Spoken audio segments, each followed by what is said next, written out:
All right, folks, I am getting ready for our next guest coming up here at 10 o'clock. I'll introduce them here momentarily, but figured it was time to, I don't know, just readjust. I learned that standing up is going to be a bear for 14 hours, and so is everything else. So we'll have Gennaro Bonaventura coming in here in a moment as we get set. We'll wait for everybody to get set in the green room before we officially go live. I see him looking good there. All right, let's bring him on in.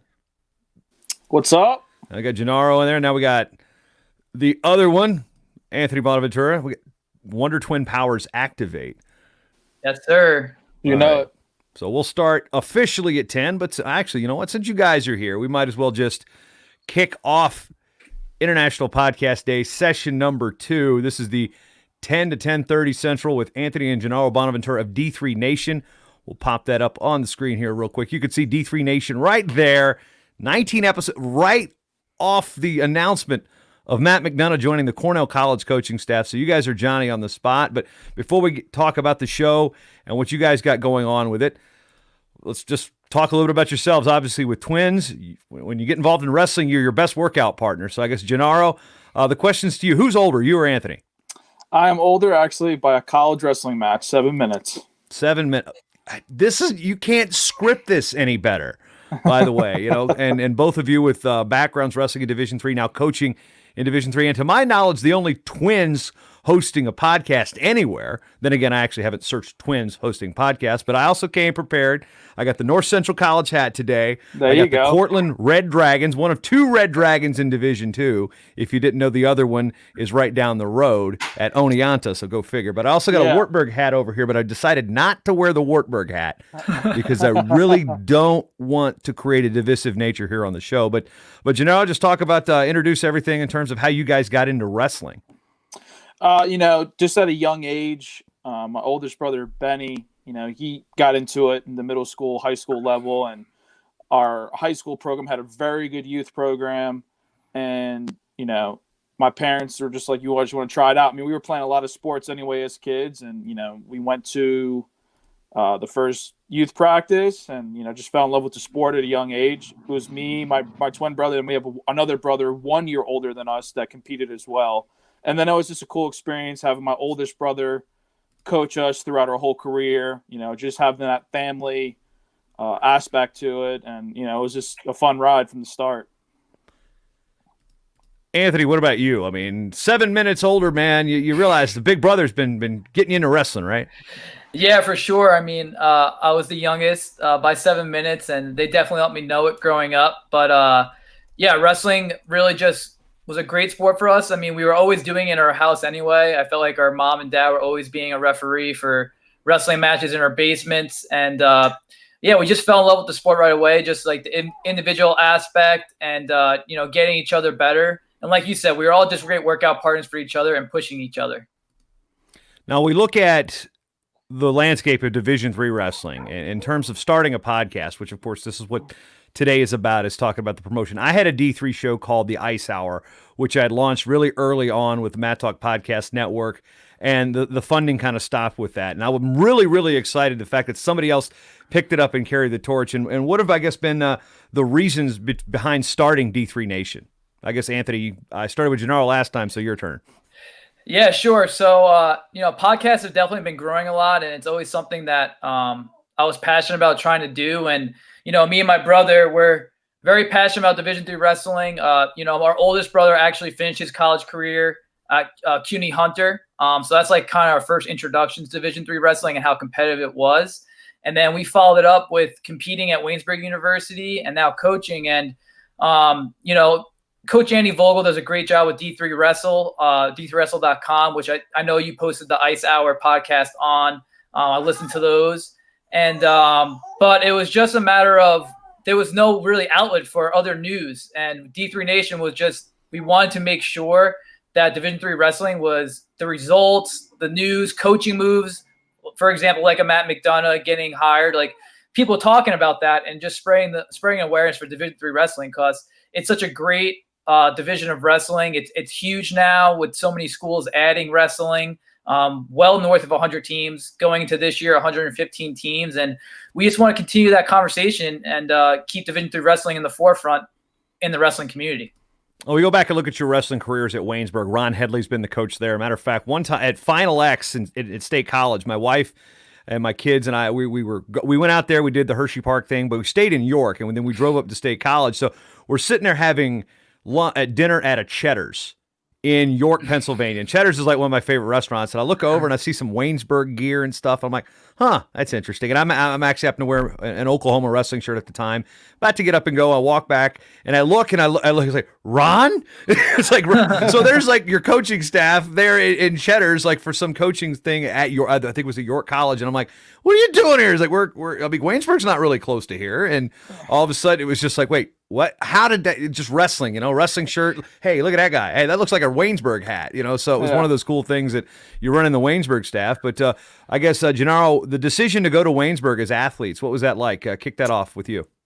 It's actually funny you bring up that story because I was actually there too. That was they were going over the new D3 rules at York College, so just this small world and how we ran into each other there. It was kind of funny. But going to Waynesburg University definitely wasn't easy at first. It's pretty far from where me and Anthony are originally from, Long Island, New York. But we had like I said, an older brother that played Division I football at Robert Morris, which is like an hour north of Waynesburg. So we were just looking at schools like in that general area. A lot of other teams in the President's Athletic Conference and, some D2 schools. But it just turned out, Waynesburg stayed honest, recruited us hard. I actually played football and I wrestled in college. So that was like a big thing for me going D3. Like I wanted to try and do both sports. I haven't left yet. So obviously the move worked out great for me. And, Anthony actually, after he finished competing in college too, he got into coaching too. So, everything happens for a reason. And, if we had to make a decision again, we would definitely be Jackets. We had a great run and it's been an awesome experience.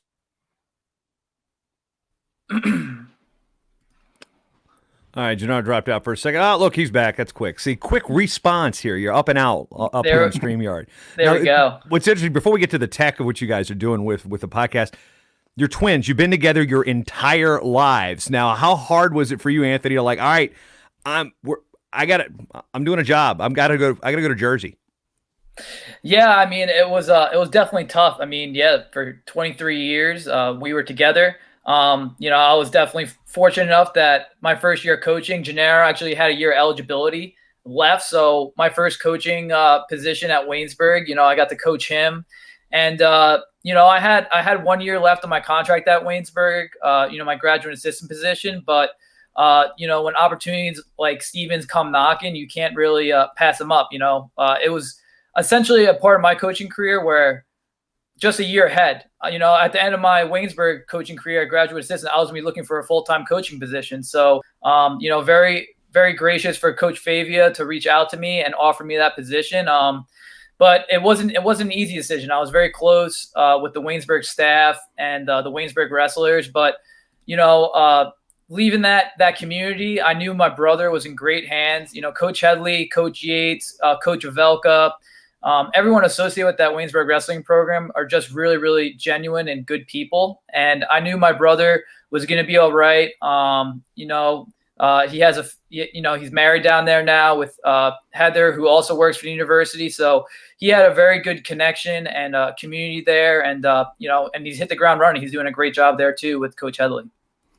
Yeah, both these programs seem to have really made a rise. Of course, Stevens really had gotten the ball rolling prior to Joe. I mean, my good friend Mike Clayton was a coach there for a long time, and he was a coach down at the Newport News Apprentice School. And then going to Stevens, it was like, okay, this was a school that was still kind of coming back after being reinstated. It wasn't there was a gap in the program for a while, whereas Waynesburg, you got an interesting, unique history here. I mean, a couple years ago, Tony Gazzoni goes in as a distinguished member to the National Wrestling Hall of Fame. Kerry Colat's up there being inducted, talking about, they told this it was the Gazzoni, and that comes out of Waynesburg, and Division III school now.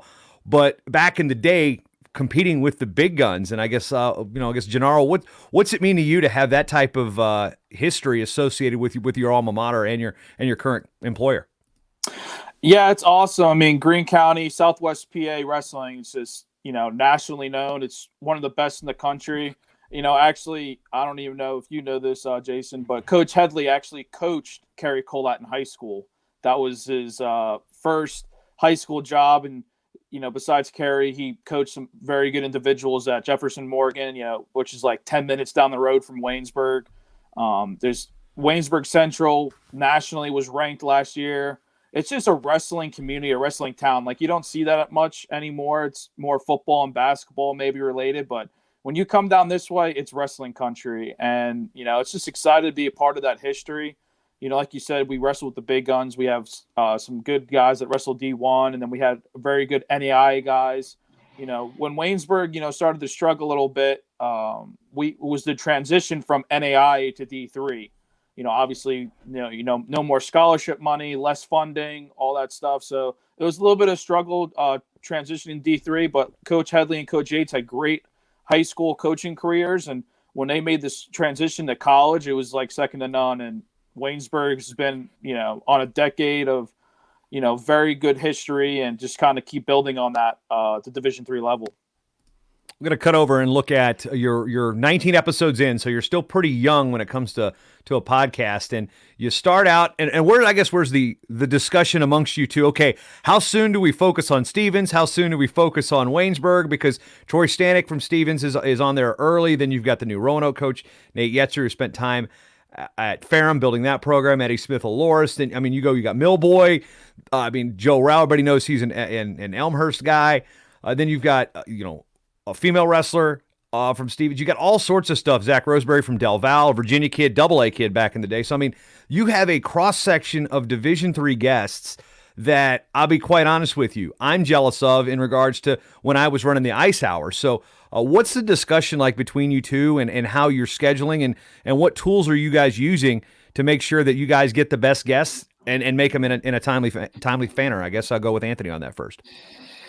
Yeah, so I think we have amazing connections within the wrestling community that allow us to connect with a bunch of guests. And to be honest, the book was unwritten. Essentially, whatever guest we got on was going to be good, because there just wasn't much of a database with people getting interviewed and archived. So the first goal when we were talking about launching this podcast was let's get the news out about Division III. Let's talk about the teams, how many programs there are, how do you get to the national tournament, the landscape. That was like kind of the first mission. And then from there, talking about the different guests we have was just, we both coach at Division III schools, but we didn't want it to be a Stevens Waynesburg podcast. That was never the goal. Right. The goal was to talk about the schools that need that recognition, and people that you don't hear about usually, and to get their stories out in the forefront of the wrestling community, the wrestling media. And I think it's been great so far. Like you said, we're still very young. We started this past June. So pretty happy that, we're 19 episodes in, and we've been so generous to have guests that want to share their stories. And it's been a lot of fun just connecting with so many people around the country, and hearing their passion for Division III. There's so many people at this level that want to grow the sport, and it's just awesome to share their stories. In terms of starting up a show, I've been doing podcasts for 12 years at this point, and the mediums and delivery options have changed. Sometimes people, it's a podcast, and there's these stickler rules that, like, if it's only on YouTube, well, it's not a podcast. Or like Joe Rogan moving over to Spotify, well, if it's only on Spotify, it's technically not a podcast. Now, nuances aside, you guys jumped on Anchor, which is a free platform to decide this. Not, people are kind of on the fence about it. If you're looking for something quick and easy, Anchor's a way to go. If you're looking to make a business out of it, there's probably, you should probably pay more for, the support and whatnot. But regarding Anchor, a lot of our guests today on International Podcast Day are using Anchor. What, first of all, Gennaro, do you like most about using a platform like Anchor to start your show? And this is not a commercial for them, so I'm just curious on the tech, because they're not in my scope of what I would use when I start. So I'm curious on what it's like to use that platform. Well, it was just good, like you said, easy, resourceful to use. Obviously, the funding, is very cheap, so that was like something going into it, because behind D3 Nation, there's not much of a budget or funding or anything like that. We just want to create the podcast as soon as possible and as quick as possible. And Anchor was a great resource to have to just, spread the knowledge of our podcast and to get things going pretty much. Yeah, to kind of jump on that a little bit. So I think doing the research, the biggest thing was figuring out how to get the feeds and get your media content out there. And I'd say the best thing about Anchor is it automatically creates your feeds for you and then adds it to whatever stream that you get qualified for. So like, for example, Apple Podcasts is usually the longest where you have to go through a little regimen to get cleared for. But once you're cleared, then their stream is live, and we essentially just create everything on the back end through Anchor. We upload all the content, our D3 Nation song, the intro. You can record stuff right in Anchor, and then once you create the description and stuff, it just goes. So like right now, as you see on our Anchor page, each one of those streams, those 8 those little icons, it's streaming on 8 different platforms. And a lot of people use Apple Podcasts and Spotify. Those are the biggest ones, but where to listen. There's a lot of ones on there that I didn't even know about, like Pocket Cast and just some other little things like that people can listen to as well. Now, when it comes to podcast listening, people don't typically start a podcast without actually having some type of inspiration or shows that they've listened to. Gennaro, what was the first podcast you remember listening to? Podcast wise, I'm a big sports guy. I follow a lot of the Fox Sports podcasts, like The Herd or Undisputed. Whenever Mike and Mike in the Morning was a show on ESPN, I always used to listen to them. I love them in the morning. They were a great morning talk show. Wrestling wise, the podcast obviously was your podcast that really I would listen to the most, just between your different amount of guests from each level. And I thought you did a great job. I was actually kind of, whenever we were originally talking about it, when you stopped covering D3 as much. I mean, you still cover D3, but it's not like as direct as it used to be. I really enjoyed listening to those podcasts as well.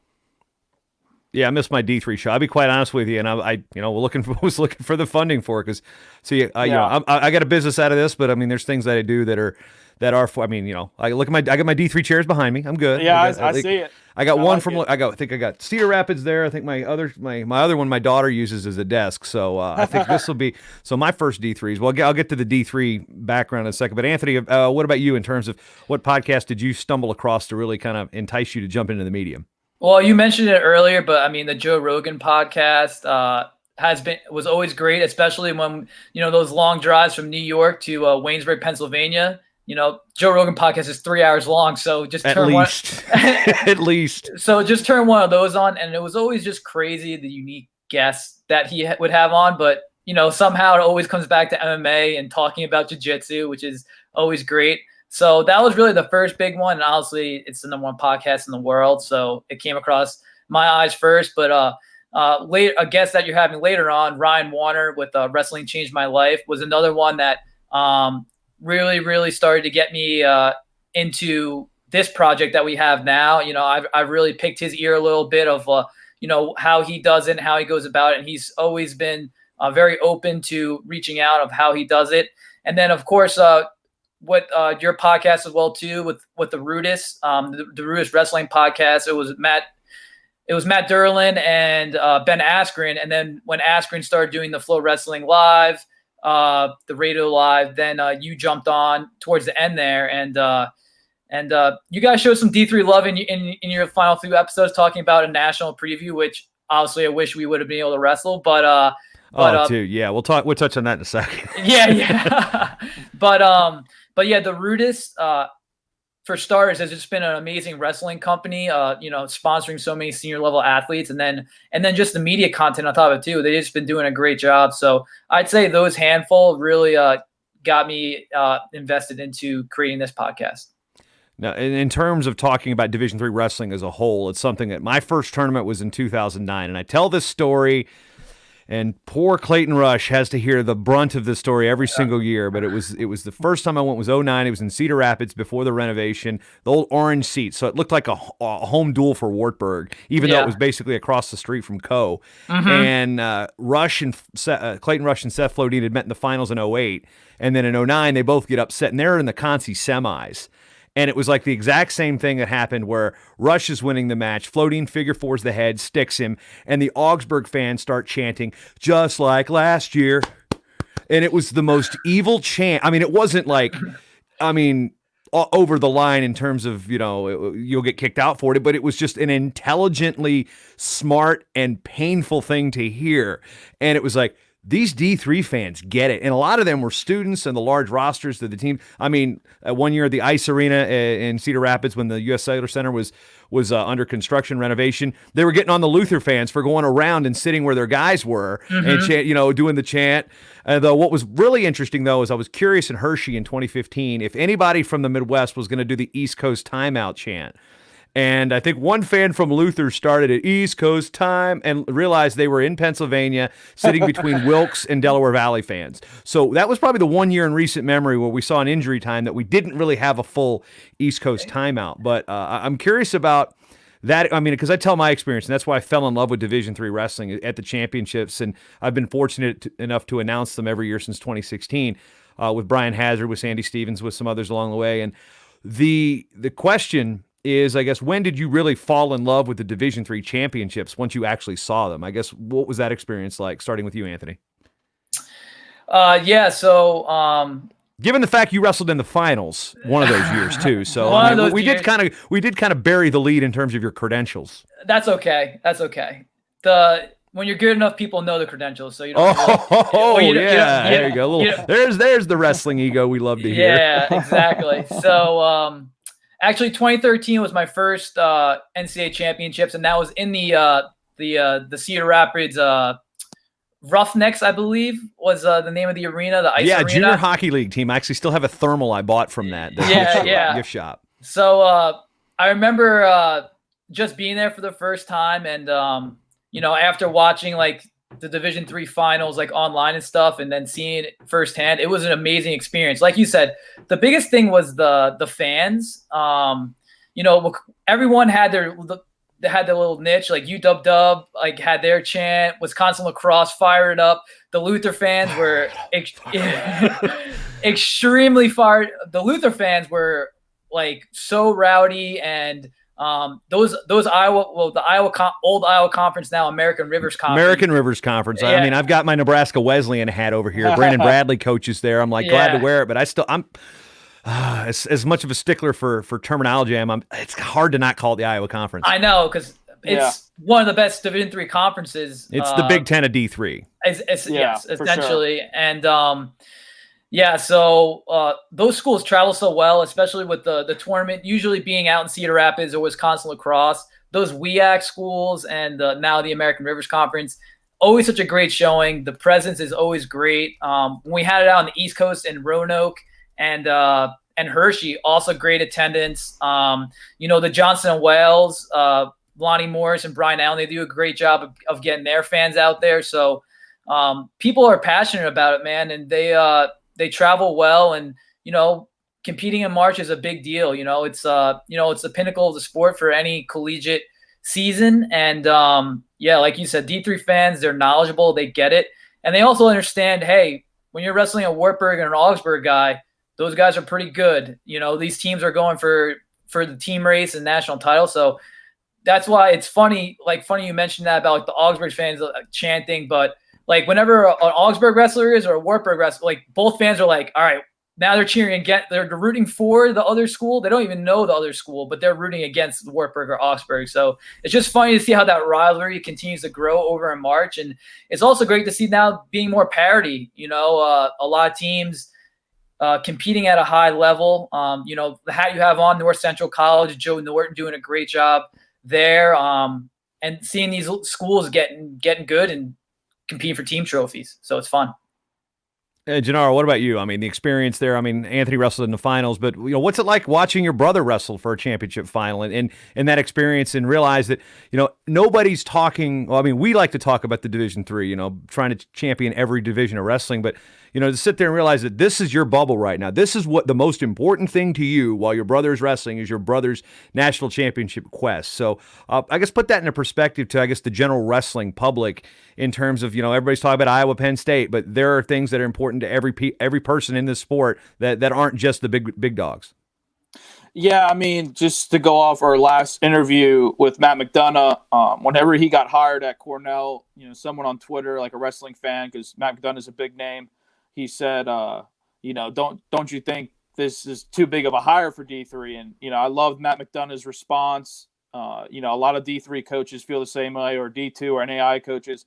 The goal is always the same. Everyone has one end goal in wrestling. That's to win a national championship or, as a team, win a national title. And to see my brother throughout his career just work hard and get to that point in his career, obviously, the match didn't go his way, but in my eyes, like, he was already a national champion just from where he started in his career. Obviously, he didn't have immediate impact right away at the college level. He had pretty good freshman and sophomore years, but he really, turned that switch on his junior year, didn't look back. And just to see how he developed and progressed and just kept working hard, it was awesome to be a part of. One of the big reasons, because I was still on the fence of wrestling in college. And, that was a big reason to be on the team, hang out with the guys, and, follow my brother's career more closely. Because with football at the college level, it's tough. You miss a lot with football into college wrestling. So, if I had to do it over again, I would do it. It was amazing. Like I said, I'm still here coaching now. I just love the program. It's a family atmosphere. And, when Anthony made the national finals, when he went up there, he had a huge community behind him just because of who he was and what he had done for the program. So it was an amazing feeling for sure. When we look at some of the memories that are created, I mean, things like that we talk about, but then we get to, the growth of Division III wrestling. And then you've got 19 episodes. You talked about how many, over 110, 115 schools coming on board, new ones coming all the time. We got women's wrestling programs coming on.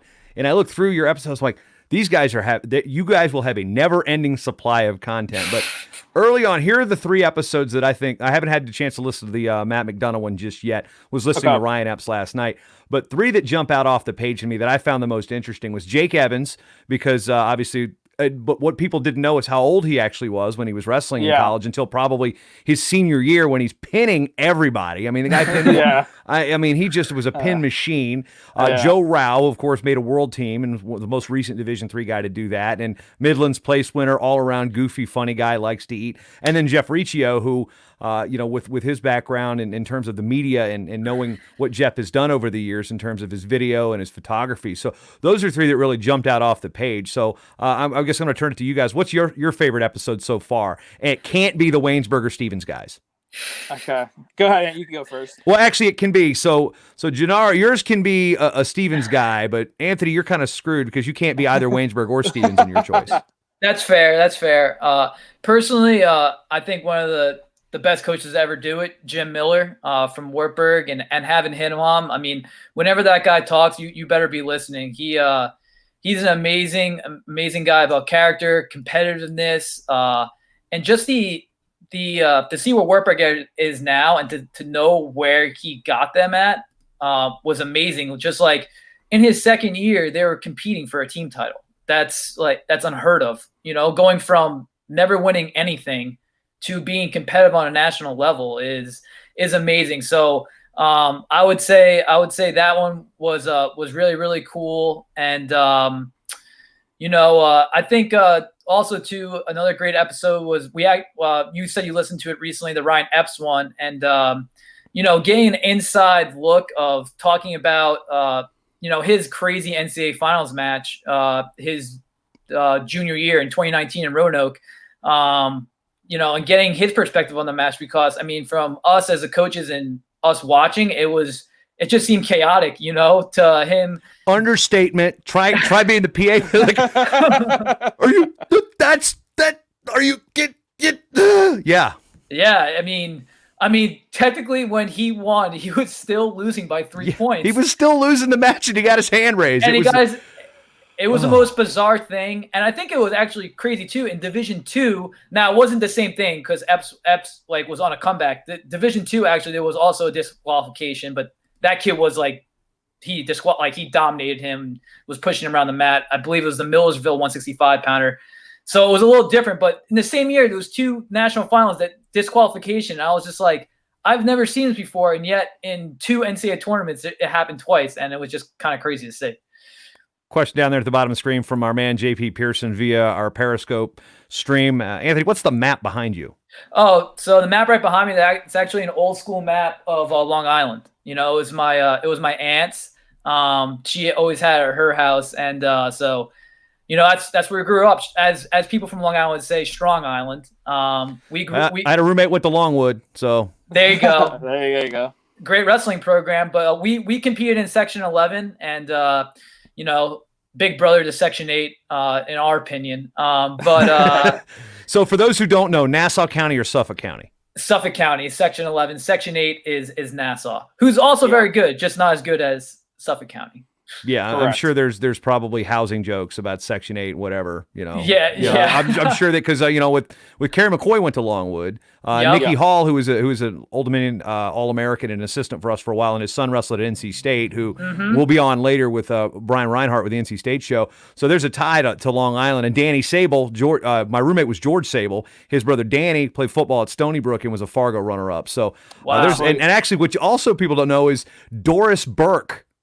Her maiden name is Sable, Strong Island, and New Jersey. So one of the greatest broadcasters would not talk about wrestling here, but I remember finding that. I'm like, George, your aunt is Doris Burke. You never freaking told me. I've been wanting to be broadcasting for years. So yeah, funny. Wow. So a Doris Burke reference here on the show. I wouldn't expect to get that one. Yeah. But anyway, we got the map of Long Island. So in the time we got left, let's get a pitch. I'll bring it back up on the screen. D3 Nation. You can find it out on the anchors of the page. You can also go to madtalkonline.com/directory. And that will give you a link to all of the shows that I are known at. I found out Ward Wrestling Live is finally on iTunes. I just need to go find that one. I know Coach Ward's done a good job with that. But right now, you guys, I appreciate the time. And as we come back to full screen here, any final thoughts? Again, starting with the older one. No, I mean, I appreciate you doing this. I think it's great, not just, you know, for our podcast getting some love, but all the wrestling podcasts out there. Just you want to keep spreading the word and keep growing wrestling. I don't think there's any better way you can do it than this. So, you know, going off the episodes we have already, like Anthony said, you know, I really enjoyed, you know, the talk with Coach Miller, Coach Yetzer. I think the Ryan Epps episode was awesome. Just, you know, hearing about his career, talking about his crazy matches, because even before his controversial match his junior year, he had a crazy, one of the best Division III finals matches I ever seen against Thompson from Wartburg. It was a 1-1 match, but I mean, those guys got after it for a very long time. There were scrambles, there was awesome exchanges, and he ended up winning in overtime. Just hearing the insight from those guys and, you know, their mindset and hear their elite mindset, you know, and like you said, just getting content from all across the country. D3 Nation podcast isn't going anywhere. We're just going to continue to grow and keep improving and getting better. All right, Anthony, close us out before we get to our next guest, Kyle Klingman, who'll be coming up at 10:30 Central. Oh, nice. Klingman actually just interviewed Coach Favia, so make sure you check out that interview on Track Wrestling. But yeah, I appreciate everything you do. Keep tuning in. We're going to continue to go strong here. And Jason Bryant, you know, you're a big Division III wrestling advocate, so we'd love to have you on the podcast sometime in the near future. What? Me? Yeah. It's the thing. You want to be on a show, but you have to wait to be asked. I was like, I don't want to be like that guy that's on everybody's show all the time. Yeah. But, right. Hey, but when you know, your credentials kind of speak for themselves, right, Anthony? Exactly. I'll spin that one back around. So again, D3 Nation, check it out. We'll have you guys on to do a more, maybe we bring on and do a D3 preview when we get back to wrestling again, because we will wrestle again. So guys, we will. Appreciate the time. We'll be back with Kyle Klingman after the little bit of a 2-minute changeover. It's that. Let's do the towel flap like international. We get the 30 seconds between periods. Thanks, guys. Appreciate it. See you, Jason. Thank you. See you, Jason. Bye.